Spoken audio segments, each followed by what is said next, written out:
Pautang, pautang. Pautang nga ako. Pumunta pa. Ba't naiyak ako yung nangungutang? Baka naman pwede mo pautang. Teka lang, parang bago isip ko ah. Tingnan mo ba naman yung post mo? Oh.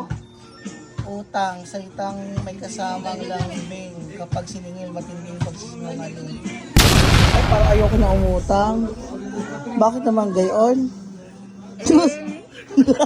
Ano tiyatak yung mukha mo? Parang gusto mo pautangin, ayaw mo pautangin. Bakit naman gayon? Oh. Ito ba yan? Yan ako yung release ko yan. Bakit nahiya pa yung nagpapautang? Eh ako na nga yung utang. Oh, mas... nakakaya hindi magpautang, no? Grabe. Iba na talaga ang mundo ngayon. Parang ayoko na mangutang, eh. Tamang-tama sa akin yan, no? Kung sino ka man, mami ka.